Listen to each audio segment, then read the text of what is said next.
തമ്മനത്ത് കുടിവെള്ള ടാങ്ക് പൊട്ടിയതുമായി ബന്ധപ്പെട്ട് വലിയ നാശനഷ്ടങ്ങൾ ഉണ്ടായിട്ടുണ്ട്. വീടുകളിലേക്കും സമീപത്തുള്ള പ്രാഥമിക ആരോഗ്യ കേന്ദ്രത്തിലേക്കും ഉൾപ്പെടെ വലിയ തോതിൽ വെള്ളം ഇരച്ചു കയറി, മതിലെല്ലാം തകർന്ന് റോട്ടിലുള്ള കല്ലും മണ്ണും പൊടിയും എല്ലാം ഈ പ്രാഥമിക ആരോഗ്യ കേന്ദ്രത്തിലേക്ക് ഉൾപ്പെടെ എത്തി. വലിയ നാശനഷ്ടങ്ങൾ, മരുന്ന് അടക്കം നശിച്ചു പോകുന്ന സാഹചര്യം ഉണ്ടായെന്ന് നേരത്തെ ജീവനക്കാരടക്കം പറയുകയുണ്ടായി.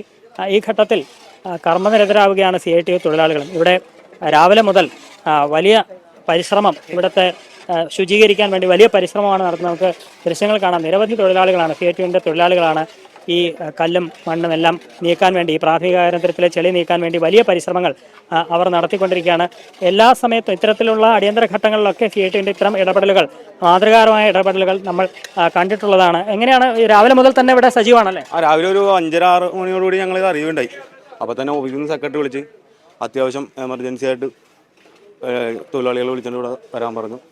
ഒരു 6 മണിയോടുകൂടി ഇവിടെ എത്തി. ഇത് മൊത്തം ചെളിയിൽ ഇതാക്കിയിരിക്കുന്നത്. ഈ മണ്ണൊക്കെ റോട്ടിലും അതിൻ്റെ അകത്തുണ്ടായ മണ്ണൊക്കെയാണ്. അതൊക്കെ തൊഴിലാളികളും DYFI പ്രവർത്തകരുണ്ട്, മഹിളാ പ്രവർത്തകരുണ്ട്, എല്ലാവരും.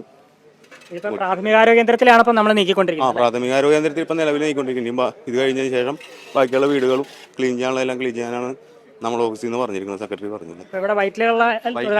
വൈറ്റിലെല്ലാം പാലാറ്റം തൊഴിലാളിയാണ് ഇപ്പോൾ മെയിനായിട്ട് ഇവിടെ ഉള്ളത്. അതുപോലെ തന്നെ DYFIയുടെ പ്രവർത്തകരുണ്ട്.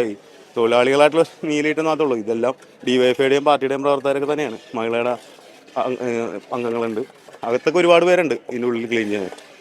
തീർച്ചയായിട്ടും ഈ തരത്തിലാണ് പരിശ്രമം നടന്നുകൊണ്ടിരിക്കുന്നത്. CPMൻ്റെ അടക്കം വലിയ ഇടപെടൽ ഈ ഘട്ടത്തിൽ ഉണ്ടായിട്ടുണ്ട്. ഇപ്പോൾ CPMൻ്റെ ലോക്കൽ കമ്മിറ്റി സെക്രട്ടറി അടക്കം കൈരളി ന്യൂസിനൊപ്പം ചേരുകയാണ്. എങ്ങനെയാണ് ഇവിടെ രാവിലെ മുതൽ തൊഴിലാളികളടക്കം വളരെ സജീവമാണ്?